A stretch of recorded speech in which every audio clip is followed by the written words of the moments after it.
Hello everyone, myself Khyati Vyas from JMP English Medium Saraswati Group of Education. Today I am conducting this session for grade 3 subject SS. We are discussing chapter number 4 India Political and this is my session number 5 for this chapter. So kids, what have we studied in our previous sessions? Previous sessions में हमने क्या already पढ़ लिया है? Yes, we have already completed the discussion regarding this full chapter. इस पूरे chapter को हमने डिस्कस कर लिया है. आज इस सेशन में, सेशन 5 में, हम इस चैप्टर की जो एक्सरसाइज है which is given in your text book, we will be discussing that. उसको हम डिस्कस करेंगे. But before we do that, before discussing the exercise, don't you think once revising the chapter is necessary? एक बार chapter को revise करना ज़रूरी है ना, ताकि आपको एक्सरसाइज के आंसर्स जो है वो इजीली आ जाए. Easily you can connect the question to the related answer. Correct? So first thing what we are doing today is just revising the chapter and then we will discuss the exercise. So now, India political. In this we learned that India is connected to water bodies from 3 sides and land from 1 side. Correct? नीचे south की तरफ water bodies हैं. कौन कौन सी water bodies? Towards the east Bay of Bengal, towards the west Arabian Sea, towards the south Indian Ocean.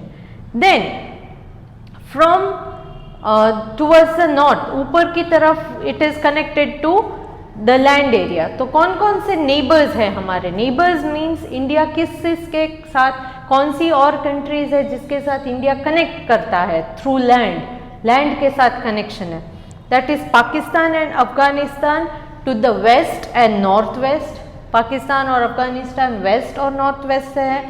Then countries like Nepal, Bhutan and China, ये तीनों जो है वो नॉर्थ में है जिससे इंडिया कनेक्ट करता है. Bangladesh and Myanmar are located to the east. ये दो कंट्रीज है जो इंडिया में ईस्ट की तरफ कनेक्टेड है. एंड टू द साउथ जो लैंड कनेक्शन नहीं है but they are next to India. India से नेक्स्ट नेबरिंग कंट्री है नीचे साउथ में, वो है श्रीलंका एंड मालदीव्स. तो ये हमने पढ़ा था. These are the neighbouring countries of India. Then we learn that India and its neighboring countries are together called Indian subcontinent. India और उसकी neighboring countries को together क्या कहते हैं? Indian subcontinent. Then we learned the political divisions of India. India को politically divide किया है. जो central India आता है, central government जिसको पूरा they take care of it. India is totally taken care by the central government. जो पूरे इंडिया का ख्याल रखते हैं वो है सेंट्रल गवर्नमेंट. सेंट्रल गवर्नमेंट की ऑफिस जो है वो नेशनल कैपिटल कौन सा है हमारा?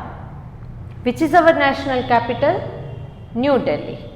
तो न्यू दिल्ली में लोकेटेड है सेंट्रल गवर्नमेंट की offices. Okay, so all the ministers related to central government are working from there and they stay there. They all live in New Delhi.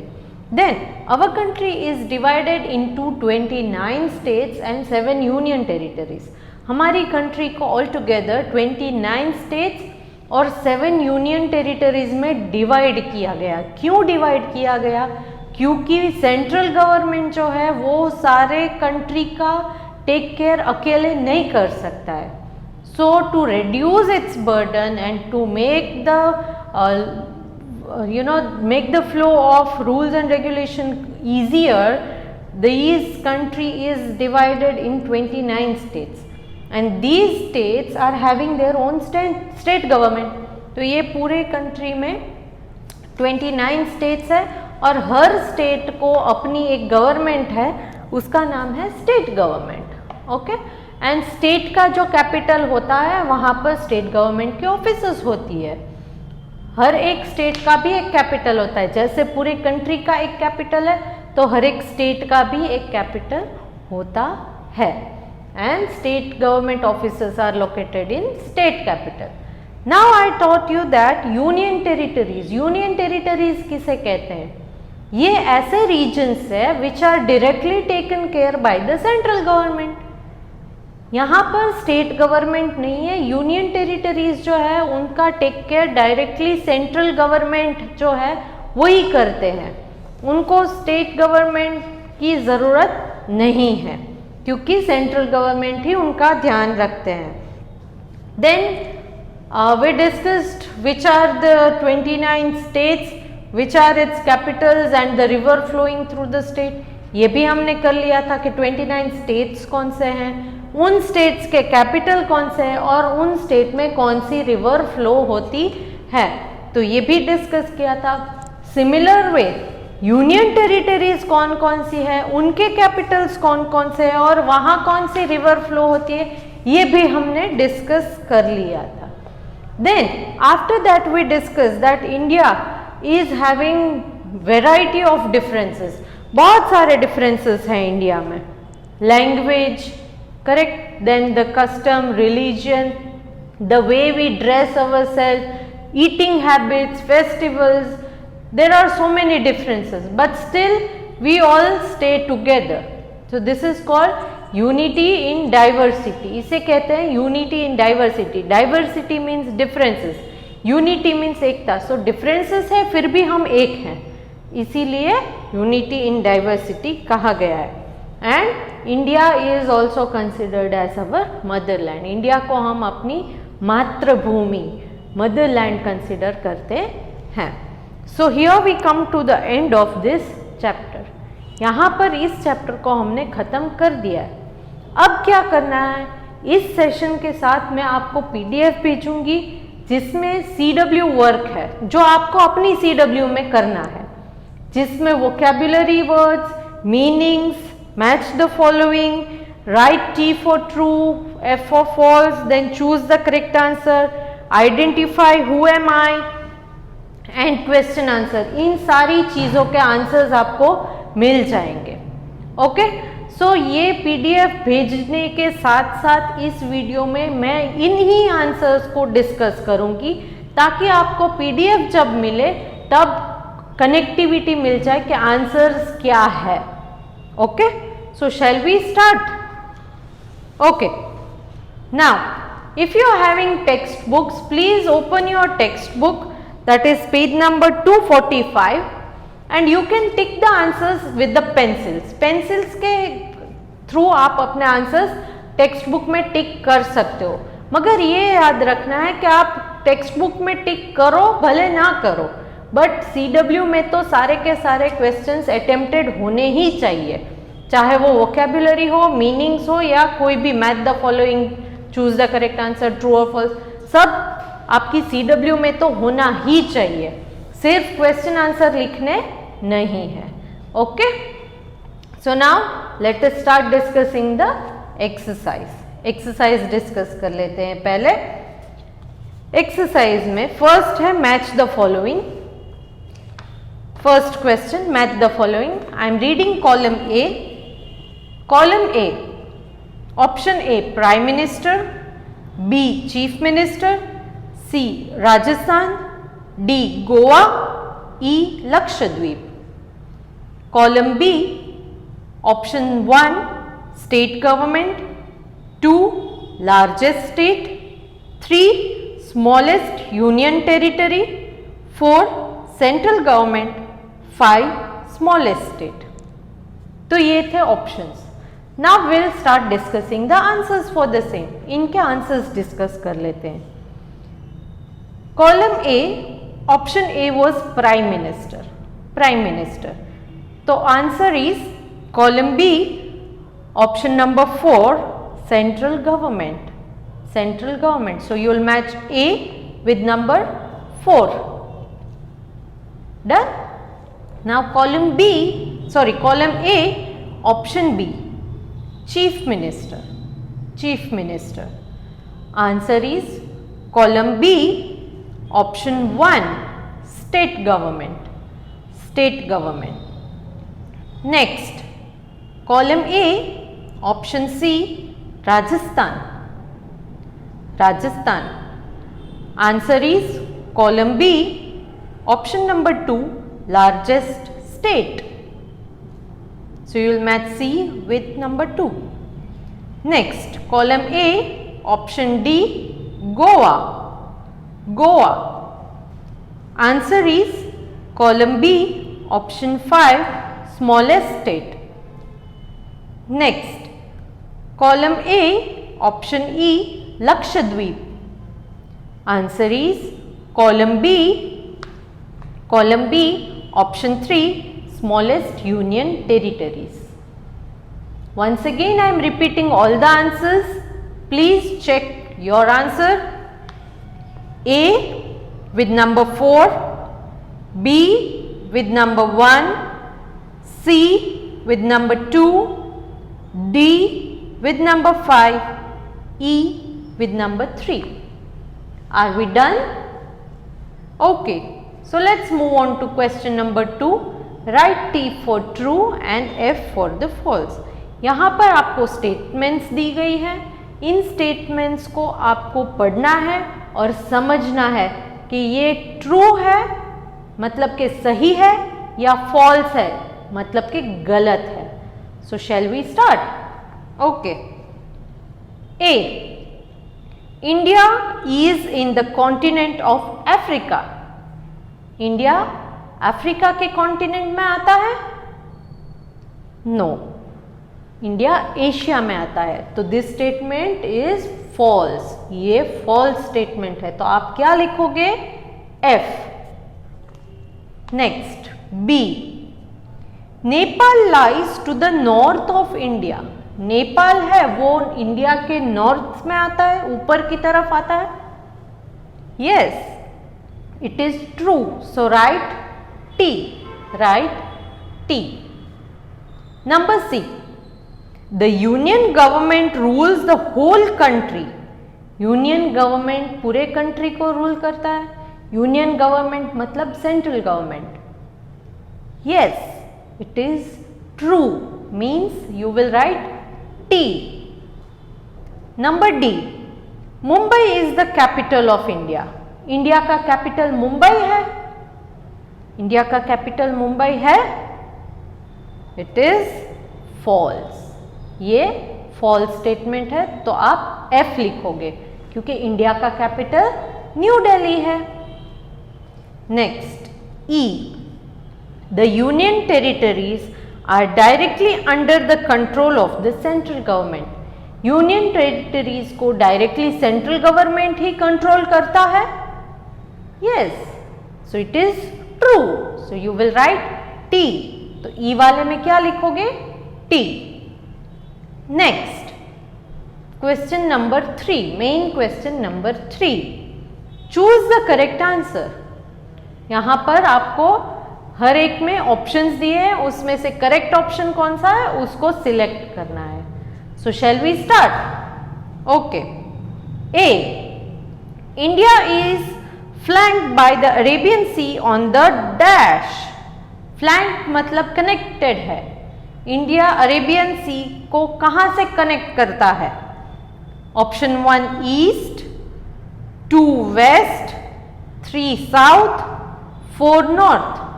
तो अरेबियन सी किस तरफ है इंडिया के? Yes, the answer is option 2 west. Option 2 west. Next, B, the neighbour to the east of India is. India के east की तरफ हमारा neighbour कौन है? इंडिया का नेबर कौन है ईस्ट की तरफ? Options are number 1 Pakistan, number 2 Bangladesh, number 3 Nepal, number 4 Afghanistan. So who is our neighbor to the east? Yes, the answer is Bangladesh. Option number 2. Option number 2 Bangladesh is the right answer. Next, C, to the south of India is dash. India के नीचे south की तरफ कौन है? Option 1 Sri Lanka, 2 Nepal, 3 Bangladesh, 4 China. So the right answer, can you guess? Yes, south की तरफ। Map में अगर आप देखोगे तो कौन है साउथ की तरफ? It is option 1 Sri Lanka. Sri Lanka, option number 1 is the correct answer. Clear? D, there are dash states in India. India में कितने स्टेट्स हैं? There are dash states in India. Option 1 28, option 2 22, option 3 29, option 4 27.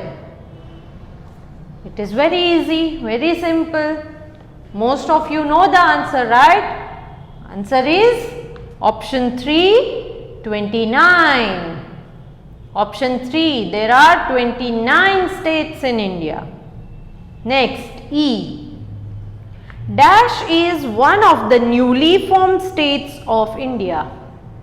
Dash is newly formed state. ये newly recently form हुआ है state, अलग हुआ है और नया स्टेट बना है इंडिया में। कौन सा है वो? Options are number 1 Telangana, number 2 Nepal, number 3 Lakshadweep, number 4 none of these. The right answer is yes, option number 1 Telangana. Telangana. Hope you have completed this. Okay, let me tell the answers once again. For blank A, option number 2 is the answer. Blank B, again option number 2 is the answer. Blank C, option number 1 is the answer. Blank D, number 3 is the answer. Blank E, number 1 is the answer. Are we done? Shall we move to the next main question? Okay. Question number 4. Identify who I am. Now here they have given you some statements, and along with the statements, at the end of the statement in a bracket they have given some jumble letters. Jumble letters दिए हैं। इन letters में से आपको arrange करके, इन letters को arrange करके जो statement दिया है उसका आंसर लिखना है। ऐसा हमने प्रीवियस चैप्टर्स में किया था, बट यहां पर जंबल लेटर्स दिए नहीं हैं। इस चैप्टर में जंबल लेटर्स नहीं दिए हैं, डायरेक्टली आपको आंसर्स ही आइडेंटिफाई करने होंगे। समझ में आ गया? तो इसलिए यहां पर अनस्क्रैम्बल द लेटर्स नहीं दिया है। हेडिंग क्या है? Identify who I am. मतलब के स्टेटमेंट पढ़ के डायरेक्ट आपको आंसर्स आना चाहिए। यहां पर आपको जंबल लेटर्स नहीं दिए हैं। So let me discuss the answers. A, I am an ocean lying to the south of India. मैं एक ऐसा ओशन हूं जो इंडिया के साउथ में हूं। तो कौन सा है वो ओशन जो इंडिया के साउथ में है? Yes kids, it is Indian ocean. So blank में आप क्या लिखोगे? Direct Indian ocean.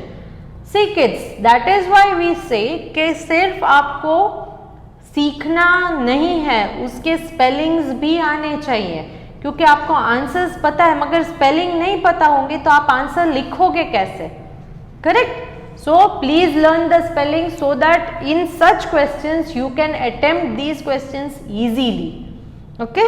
So I am an ocean lying to the south of India. Answer is Indian Ocean. Okay? Next, number B. I separate India from the continent of Asia. India को ऊपर Asia के continent से separate करता है, India की boundary है, वो कौन है? कौन है? It is Himalayas. It is Himalayas. So the answer is Himalayas. Next, number C, I am the capital of India. India का कैपिटल कौन सा है?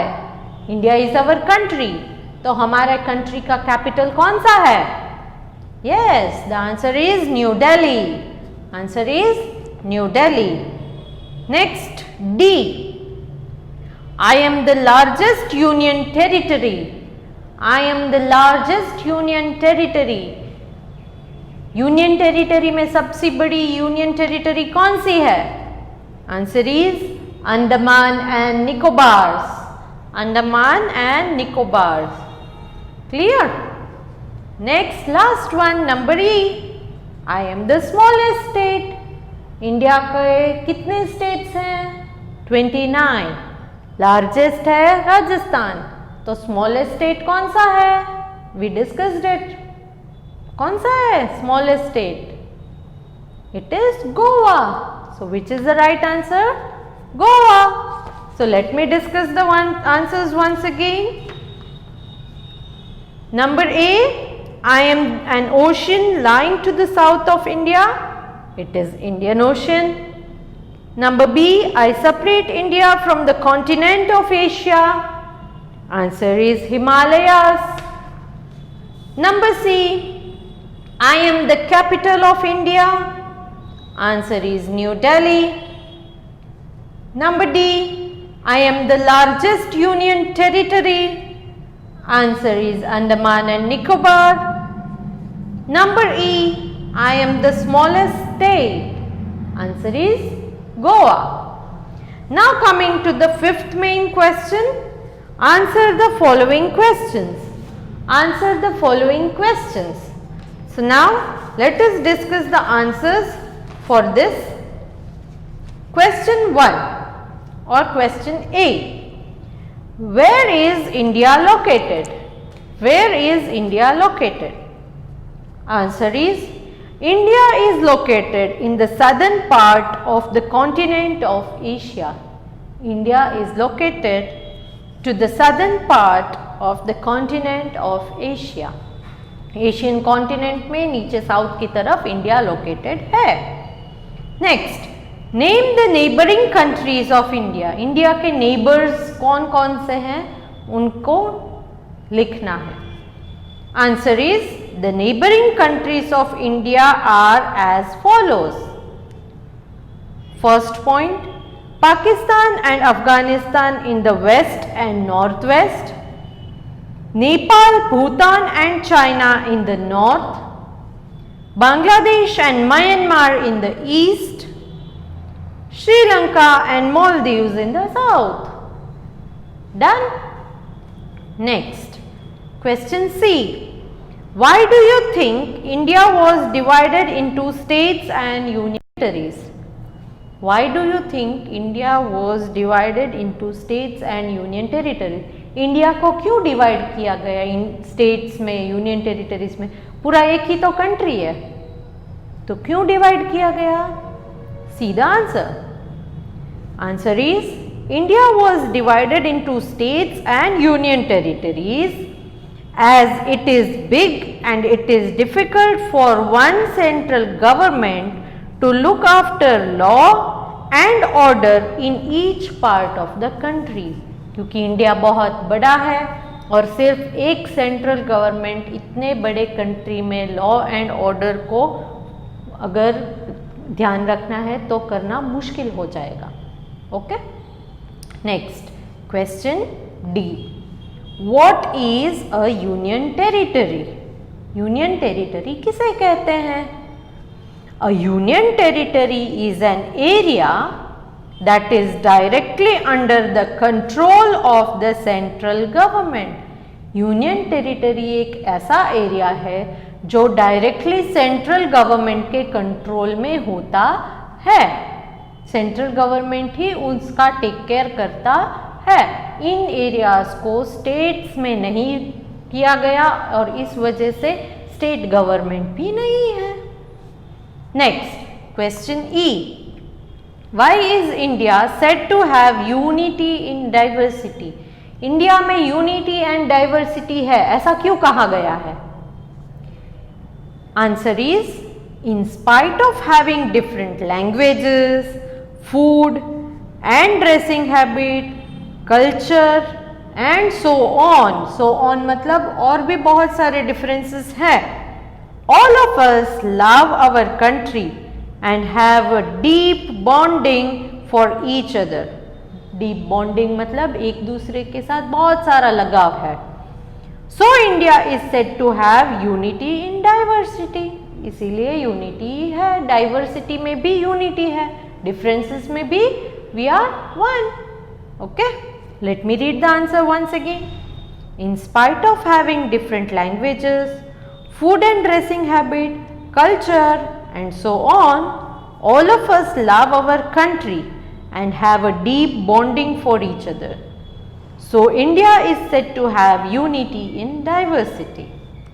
Next question F, that is the last question.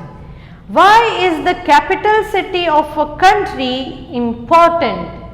किसी भी country का capital क्यों important है? Answer is, the capital city is important because all the government offices are located in the capital. The ambassadors of other countries also live here. Ambassador means वो दूसरे country के जो representatives हैं वो भी state हमारे country के capital में ही रहते हैं. ओके, दूसरे country के representatives head होते हैं वो हमारे country capital में रहते हैं. Ambassador का मतलब क्या है? दूसरे country के representatives. Okay, so here we come to the end of discussion of the exercise of this chapter. Hope you all will complete this chapter without any problem. If you have any problem regarding any topic of this chapter, you can contact me. So please complete your CWs with good handwriting, without any mistakes. Spellings में खास ध्यान दीजिएगा, handwriting में खास ध्यान दीजिएगा, because all these things will help you to revise your chapters during the exam. So bye for now.